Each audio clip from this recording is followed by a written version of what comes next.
नमस्ते, मैं विक्रांत newstech.com के लिए। और जब उत्तर प्रदेश की राजनीति को समझना हो, जब उत्तर प्रदेश के चुनाव को समझना हो, तो उत्तर प्रदेश को 4 इलाकों में बांटकर देखा जाता है। एक पश्चिम उत्तर प्रदेश का इलाका बताया जाता है, एक बुंदेलखंड का इलाका बताया जाता है, बीच में अवध का इलाका बताया जाता है और फिर आपका पूर्वांचल आता है। तो आज हमारी बातचीत पूर्वांचल के इलाके पर होगी और हम यह जानने का प्रयास करेंगे कि पूर्वांचल की राजनीति क्या है और इस बार पूर्वांचल का चुनावी माहौल क्या है। तो सबसे पहले तो उत्तर प्रदेश का पूर्वांचल वर्तमान समय में वो इलाका है जहां से प्रधानमंत्री चुनाव जीत कर गए हुए हैं, और उत्तर प्रदेश का पूर्वांचल वो इलाका है जहां से उत्तर प्रदेश के वर्तमान मुख्यमंत्री योगी आदित्यनाथ भी आते हैं।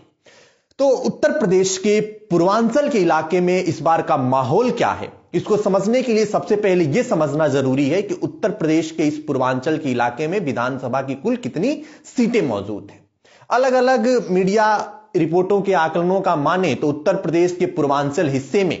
तकरीबन 100 से 120 सीटें बताई जाती हैं।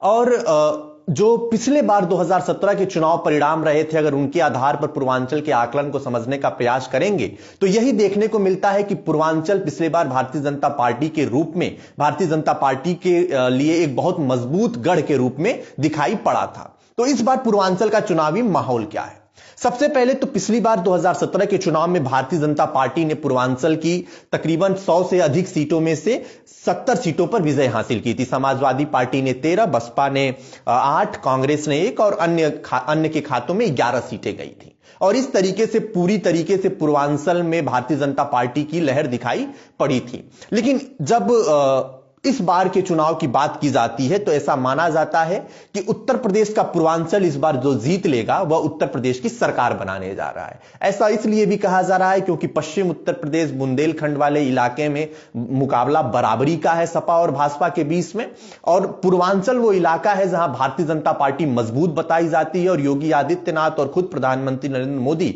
यहीं से, चूंकि भारतीय संसद में प्रधानमंत्री नरेंद्र मोदी और उत्तर प्रदेश के विधानसभा में योगी आदित्यनाथ गोरखपुर के इलाके से जाते हैं, तो पूर्वांचल को लेकर चुनावी रणनीति और अन्य राजनीतिक दलों के अपने अपने राजनीतिक घटनाक्रम देखने को दिखाई पड़ रहे हैं।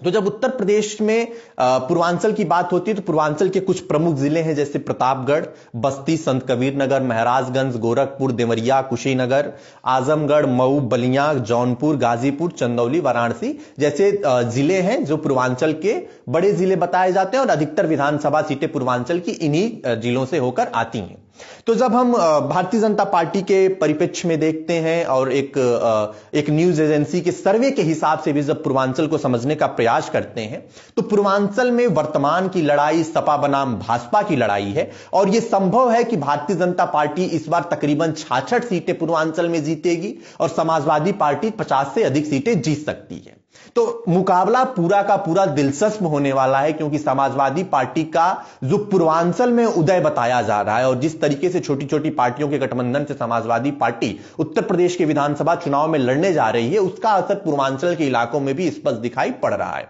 और खासकर कुछ ऐसे जिले हैं जहां समाजवादी पार्टी पूर्वांचल के इलाकों में बेहद मजबूत हुई है, जैसे बलिया, गाजीपुर, जौनपुर, आजमगढ़ का ये जो पूरा इलाका है, यहां समाजवादी पार्टी बहुत मजबूत दिखाई पड़ती है। लेकिन वहीं भारतीय जनता पार्टी भी कमजोर नहीं है। भारतीय जनता पार्टी के भी अपने कुछ ऐसे जिले हैं जहां वो बेहद मजबूत स्थिति में मौजूद है, और संभावना जताई जा रही है कि ऐसे कई जिले हैं जहां भारतीय जनता पार्टी अपने पुराने राजनीतिक इतिहास को दोहराएगी और जिले की सारी विधानसभा सीटों पर विजय हासिल कर सकती है। जैसे उदाहरण के रूप में गोरखपुर, देवरिया, वाराणसी, मिर्जापुर, बस्ती, महाराजगंज, मऊ आदि ऐसे जिले हैं जहां भारतीय जनता पार्टी मजबूत रूप से मजबूत है।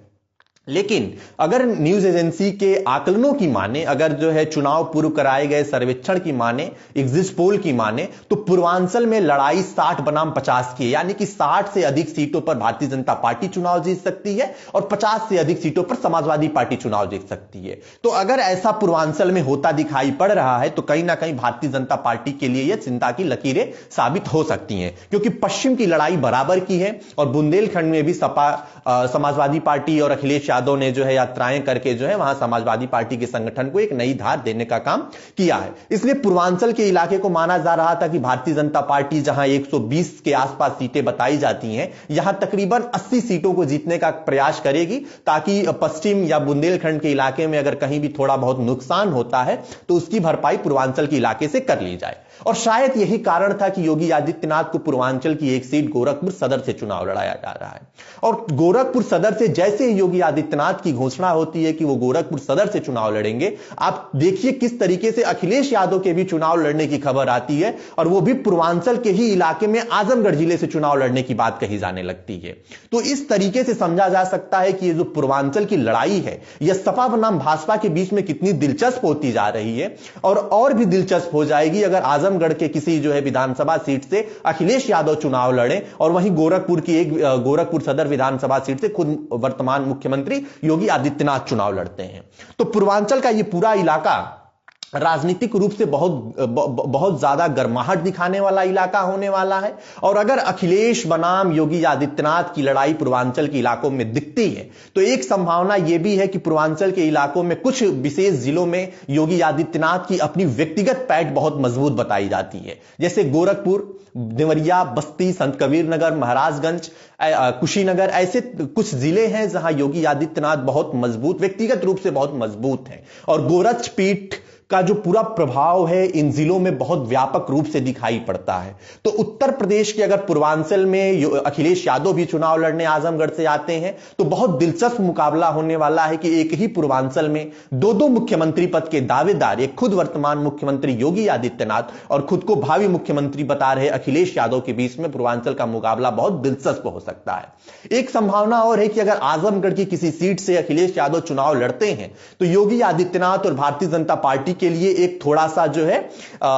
एज मिलने जैसा हो सकता है, थोड़ी सी बढ़त हासिल करने जैसा हो सकता है। इसके राजनीतिक अनुमान ये है कि अगर आजमगढ़ की किसी भी ऐसी सीट से अखिलेश यादव पर्चा भरते हैं जहां मुस्लिम आबादी बहुमत में दिखाई पड़ती है तो योगी आदित्यनाथ के लिए पूर्वांचल के इलाके में राजनीतिक रूप से यह काफी एक मजबूत दावा साबित हो सकता है कि अखिलेश यादव उन्हीं सीटों पर चुनाव लड़ना चाहते हैं जहां से मुस्लिम आबादी ज्यादा है। इस तरीके से पूर्वांचल की राजनीति और गर्म हो सकती है। तो पूर्वांचल की जो 100 से अधिक सीटें हैं वहां भारतीय जनता पार्टी वर्तमान समय में सबसे ज्यादा सीटें जीतती दिखाई पड़ रही है, लेकिन समाजवादी पार्टी जो स्वामी प्रसाद मौर्य राजभर को साथ लाकर पूर्वांचल के इलाके को साधना चाहती है, जिसमें महान दल भी शामिल है, और यह संभव है कि और भी छोटे छोटे दल या फिर बागी नेताओं को शामिल करा के समाजवादी पार्टी पूर्वांचल को साधने का प्रयास करेगी। तो समाजवादी पार्टी भारतीय जनता पार्टी से 10 या 15 सीट पीछे रह सकती है, लेकिन पूर्वांचल की यह लड़ाई बड़ी दिलचस्प होने वाली है। अगर भारतीय जनता पार्टी यहां जो है 70 से 75 सीटें नहीं जीतती है तो कहीं ना कहीं भारतीय जनता पार्टी के लिए 2022 के आगामी विधानसभा चुनाव के चुनावी परिणामों में पूर्वांचल के इलाके में अगर सीटें कम रह जाती हैं तो एक कुल सीटों में एक जबरदस्त गिरावट देखने को मिल सकती है। तो नमस्ते, मैं विक्रांत, मेरी यह रिपोर्ट न्यूज़चेक.com के लिए। जय हिंद, जय भारत।